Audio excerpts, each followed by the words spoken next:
What's up, everybody? Welcome back to the channel. Okay, so all we can seem to talk about is Elon Musk and Doge because that is what's filling the freaking headlines, right? So Elon Musk, they did a press briefing the other day at the White House, and Elon Musk was talking about, okay, well, we have 150-year-olds on Social Security for crying out loud.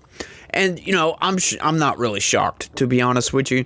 I could say I'm shocked at this, but it really comes as no surprise. I mean, we're finding abuse all over the federal government, so why should the SSA be any different than any other agency in existence at this point, right? So I'm like, yeah, sure, fine, whatever. 150-year-olds. Come to find out, okay, so then the media just goes into a frenzy, right? We get all these pundits talking about this and that and this and that. Oh, and what do they try to do? They try to deflect from what's actually going on and say, Elon Musk is looking at your personal data. And it's like, okay, so let me ask the question to these very same people. Like, what could he gain from doing this, by the way? Like, people hear that when, you know, you got somebody on cable news saying he's accessing your personal data, right? That might scare you just right off the jump, right? Because he's accessing your personal data. But hang on just a second. What is he doing with that personal data? Like, can he even do anything at this point, right? And like I postulated the other day, I said, even if they do actually access, like, we're not even sure that that's what they're going in there for, right? They're not going in there to access your data. They have access to that data, but that's not why they're in there in the first place. The media is just lying about that. But what would he do with that?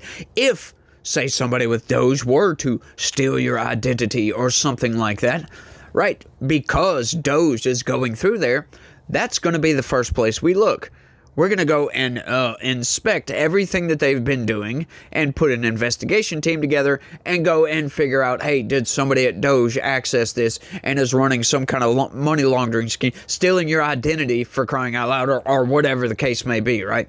So it makes absolutely no sense. But once again, just because they do have access to your personal data does not mean that they are accessing your personal data. They have no reason to, right? But they do have good reason to go into those systems to gain access, to figure out, you know, waste, fraud, and abuse, and to also make these agencies run much more smoothly. Now, we've got the Poynter Institute, as a matter of fact, coming in with a fact check, y'all. Now, I'm going to read the headline right quick.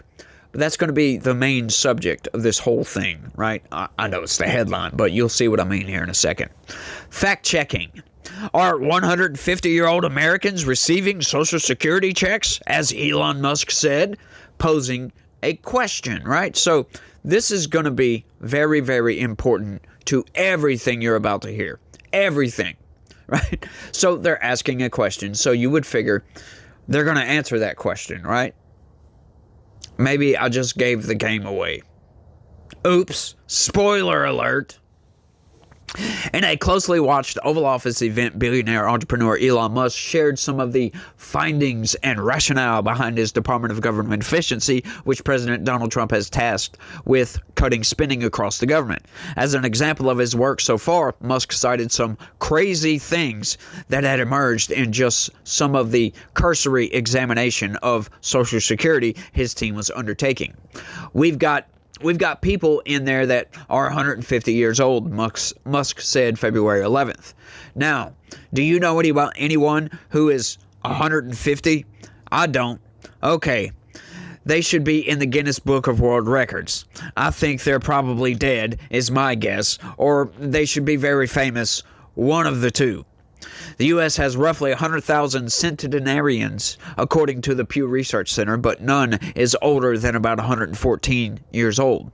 And the oldest documented age for anyone in modern times was 122, according to the Guinness Book.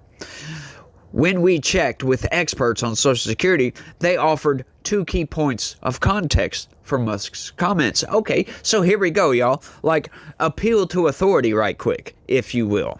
We asked some experts. This is great, y'all. Like, I really, like, we're going to get into a little bit of me interjecting here in a second. I know this whole thing isn't going to be just me reading this out, but bear with me just for a second. Okay, so when we checked Context for Musk's comments.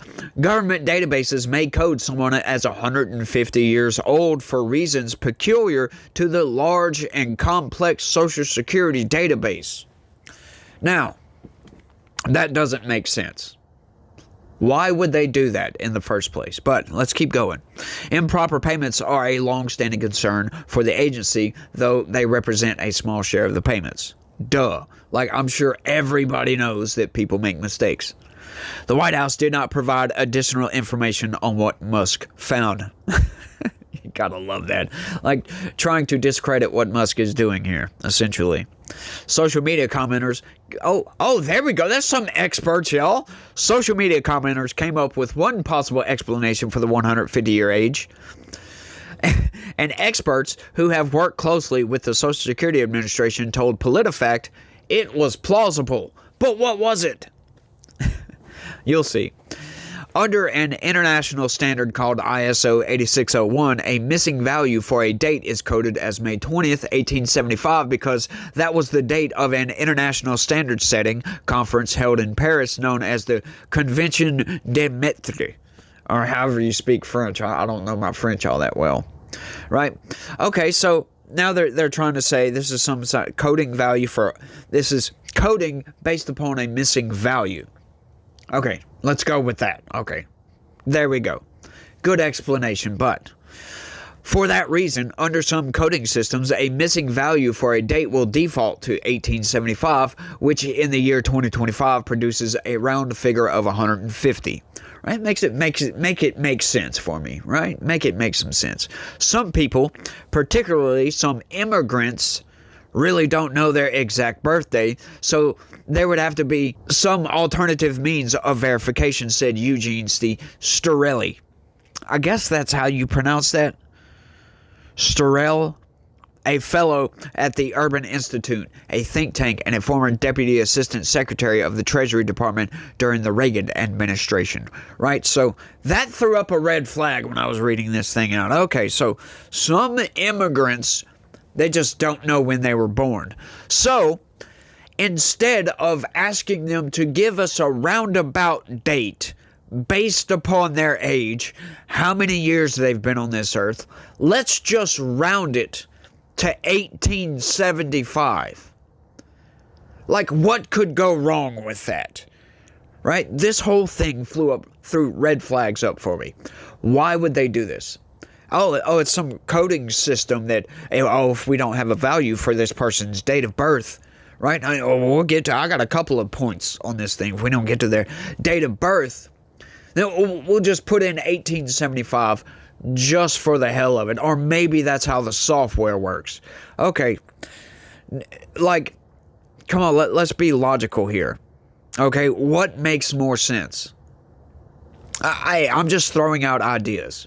Right? Does it make more sense that they have this old software that, and we didn't have a birth date for these people, and we had to code it in, and it automatically just codes if we don't put in a birth date because we don't want to put in the wrong birth date, right? So if we don't have a value for their birth date, it just automatically goes to 1875.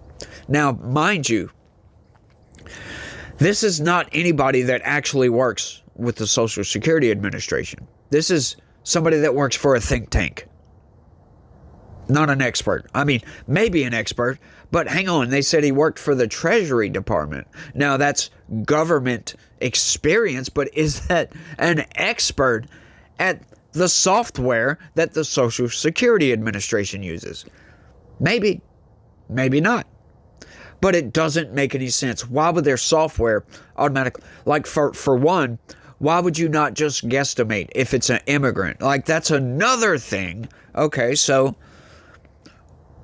at some point, why do immigrants have a Social Security number?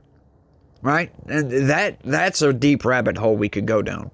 Now, I understand that some people are immigrants until they become citizens, because once you become a citizen, technically you shouldn't be classified as an immigrant anymore, right? So technically, we should have 0 immigrants receiving Social Security benefits. 0. I'm just pointing out some logical inconsistencies here. That's all I'm doing, y'all. Y'all know what I do. That's what I do. So let's keep going and see what else. Another possibility is that a beneficiary's record in the system may have multiple fields for birth dates, one of which is missing data because it's not needed for the calculations. Make that make sense for me. Let's read that again. Another possibility is that a beneficiary's record in the system may have multiple fields for birth dates, one of which is missing data because it's not needed for calculations. Okay, so it's got multiple fields for birth dates. Now, once again, I'm not an expert, but why? Why? Just why? You only have one birth date. Why would you need multiple fields for birth dates? Right? And this is supposed to be, remember, this whole thing is answering that question. Do we have 150-year-olds receiving Social Security benefits? Supposed to be a fact-checking organization, by the way.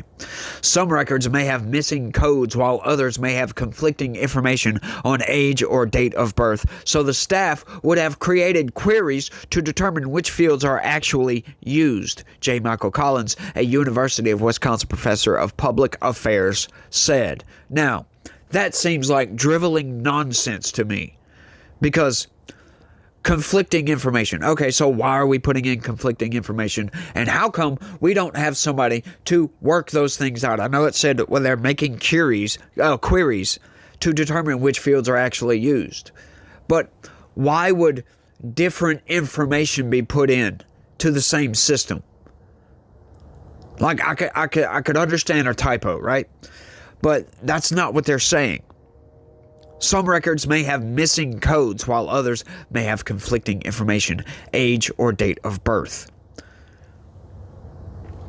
It sounds like what they're doing is trying to make up a bunch of excuses that may seem like just, okay, that kind of makes sense.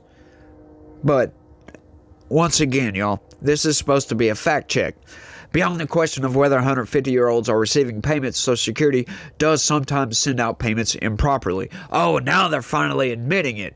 Oh, well, sometimes we make mistakes, y'all. The sheer scope of the agency's payments, over $1 trillion a year, means that every tiny fraction of mistakes adds up quickly. Between fiscal years 2015 and 2022, which, by the way, includes Trump's first presidency. You love how they had to throw that in there. It also included some of Obama's presidency and some of Joe Biden's presidency. Like, why throw that in there? It also included Trump. Oh, it happened under Trump too. That's what that came off to me as. Trump did bad thing also. It's like, what? I'm sorry. I just always point those out because it seems like these news organizations, they always throw that, right? Like, I don't know if you guys remember, and maybe you're new to the channel, but when I was covering a lot of Biden news, they always mention, anytime it's some sort of lawsuit, oh, it's a Trump-appointed judge. Every single time. Oh, it's a Trump-appointed judge. As if that matters. They always throw that in there, as a matter of fact. Does that matter? No, it doesn't.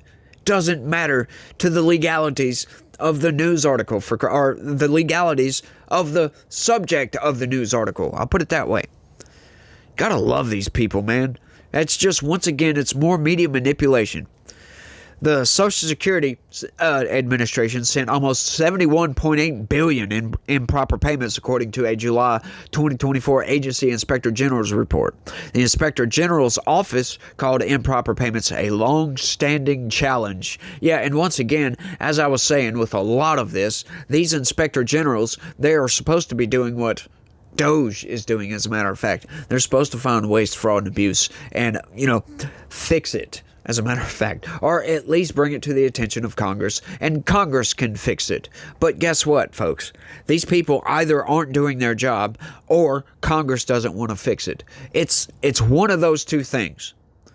And, with all of the improper payments and everything that Elon Musk has been finding, I am leaning towards these people weren't doing their job. Now, it wasn't exclusively these people weren't doing their job, because we know that Congress doesn't give an F at all.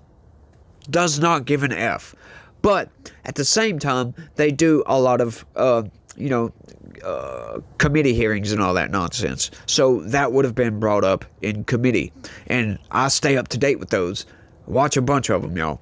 And I haven't seen anything about any inspector general finding, $10 million for a DI initiative in Zimbabwe. Nothing about that. Nothing about 150-year-olds getting paid Social Security Administration, right? Like Occam's razor suggests that, is it these coding errors? Or is it all this convoluted crap with, missing dates and, trying to add up this field with this one and nothing works out? Or do you think it's just some people are evil and want to steal from the government? I'm just saying. Occam's razor can be a slippery slope. Once again, y'all, it really can be at sometimes, because life can be convoluted and things can be convoluted sometimes. But once again, y'all, you got to watch out for that omnidirectional slippery slope, because sometimes that slippery slope, it's in all directions. A November 2021 Inspector General's report found $298 million in payments after death to some 24,000 beneficiaries. About $84 million was returned, the report said. Now, I'm glad we got to that point, because I know, as if something, but I have a story to tell you guys. I don't know. But look, when I was a kid, my adoptive dad passed away when I was 12, right? So once that happens, his wife, or, my adoptive mom, we all started receiving Social Security payments. And I was still in school. When I turned 18, they're supposed to cut you off from that, right? So when I turned 18, they cut me off, but I was still in school. Now, my mom, appealed to the Social Security Administration and said he's still a full-time student because I was behind in school for other reasons. But we'll get to that. And so they started sending payments again. Well, I ended up dropping out of school, right? I ended up quitting and going to a different school. I went to a private school. Well, because it was a private school and wasn't public school, they didn't have to send payments anymore. However, what they did do is, because my mom, either she didn't know what was going on with this, didn't know that once I dropped out of public school, that she had to notify them to stop payments. Either she didn't know that or she forgot. One of the two. But they continued to send payments for almost a year, as a matter of fact. Now, after we found out that, hang on, I wasn't supposed to be getting Social Security payments, they said, we want that money back. As a matter of fact, they did. And guess what? Because I'd already turned 18, it was incumbent upon me to pay that. Now, we didn't have that.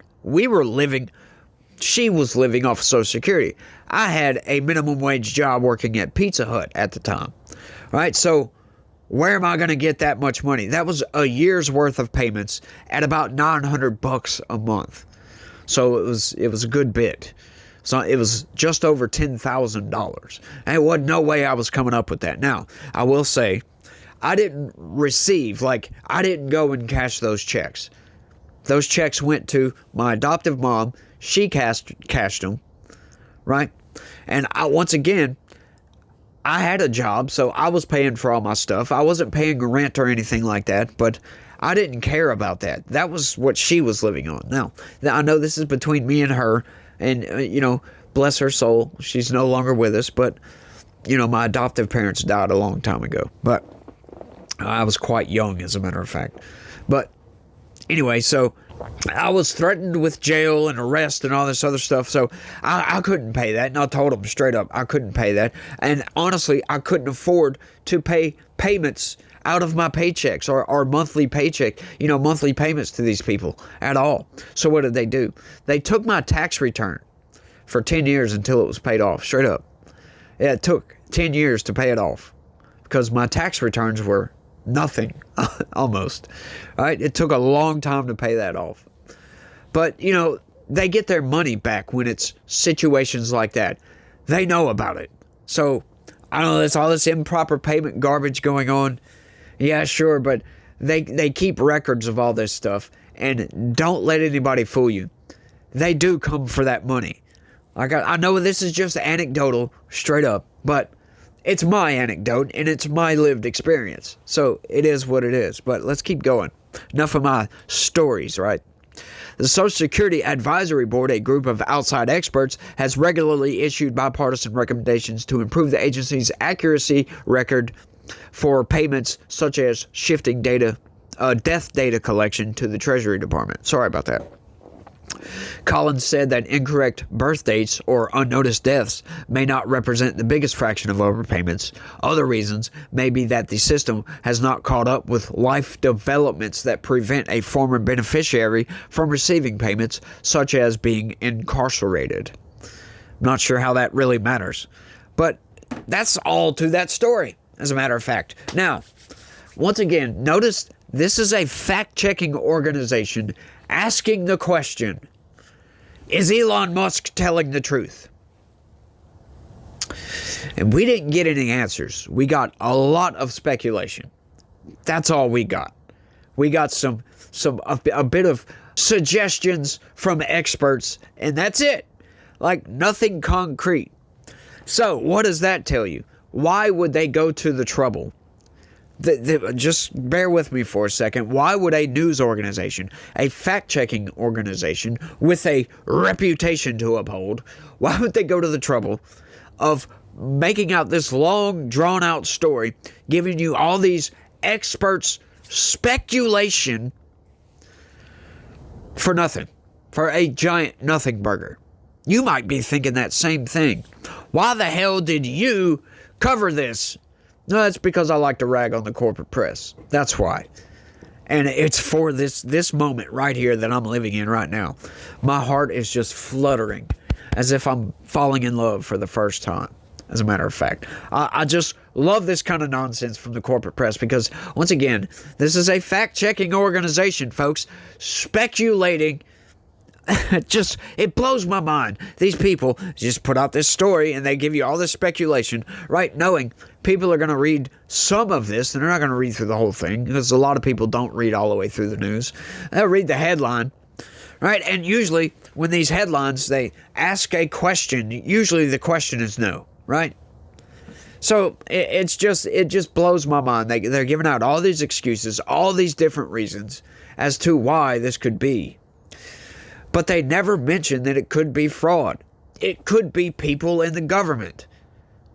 They give you all this speculation, and don't speculate that it could be that we have some degenerate bastards in the Social Security Administration trying to make payments to people to gain money for themselves, try to scrape a little bit off the top.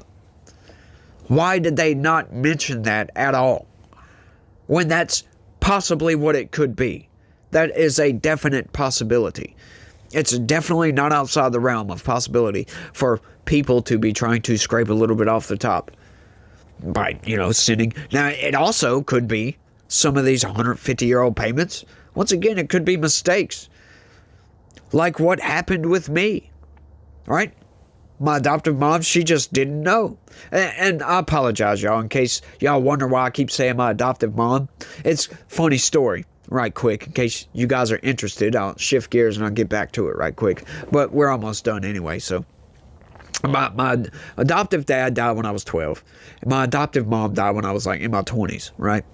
So I was parentless for a good while. 10, 12 years, something like that. And I know what you might be thinking. Parentless. Was parentless. That's interesting, isn't it? Yes, I found my bio parents, right? My real parents. Found both of them. Amazing story, by the way. And I'll give you the abridged version right quick. I found my parents through DNA. I forget, it wasn't 23andMe. It was one of the other ones. I can't remember what it was right off. But it was one of these DNA things. And they had somebody that saw my profile or whatever. And he does this just for fun. He goes and researches and tries to find the match to help people find their real family or whatever. So this guy helped me out for free, by the way.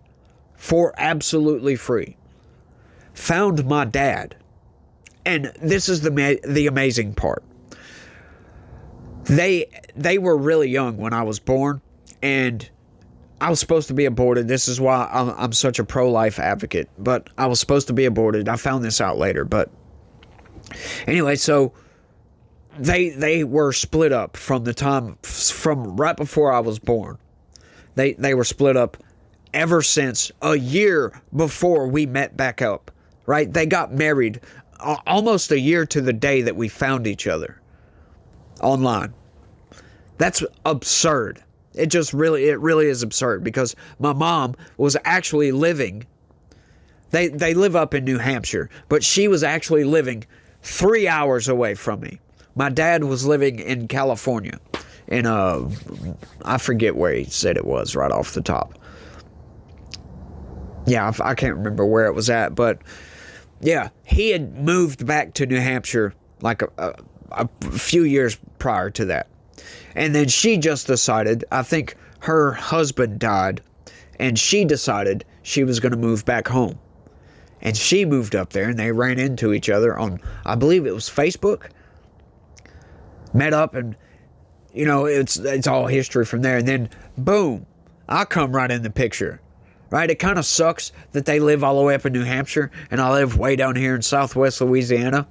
But it is what it is. You know, we plan on moving closer to each other whenever we're available to. They you know, my mom is into real estate up there, so, you know, she can't really leave because she manages some property, a few properties. It's basically her retirement.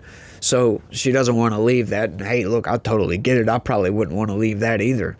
I mean, that's income, plus you got to kind of be there, because, you know, my dad does construction work, so he goes around and fixes everything when stuff breaks. So it's a big old mess. But yeah, that just amazing story if you ask me. And so I was without parents for a long time, right? Like, and I gained a whole new family, like a lot of family, and it was just one of the most amazing feelings ever I've ever felt, right? I finally felt like there was somewhere I belong, y'all. It was the weirdest feeling, because I've been knowing I was adopted my whole life. And that, honestly, you know, that gave some sort of separation between me and my adoptive parents. Like, I always knew they weren't my real parents. So there was always a wall. Like, I did it internally, obviously, but I put up a wall in between us. So I was never really that close, to be honest, with them. But that's neither here nor there. But, you know, I just find all this so fascinating that, you know, the corporate press, they're just going to speculate and say, oh, that's it. Yep. Elon Musk is lying and Donald Trump is evil. Peace. Like, okay, y'all are nuts up in here. Y'all are just absolutely nuts. But I've been rambling for way too long, so I want y'all to let me know what y'all think about all this down in the comment section. Y'all don't forget to smash that like button for me. Share this video anywhere and everywhere you can if you could. I would appreciate that, y'all, greatly. I need y'all's help, for crying out loud. Need y'all's help. Y'all are the only ones that can help me out. YouTube ain't gonna help me out, so I need y'all to share this video anywhere and everywhere you can. Post it on X, Facebook, wherever you want to. It don't matter. But y'all share this video and let me know what you think. That's all I got on this one. I want to thank y'all for watching. I really do appreciate it, y'all. And leave your comments and try to have a good day. Stay legitical. Peace.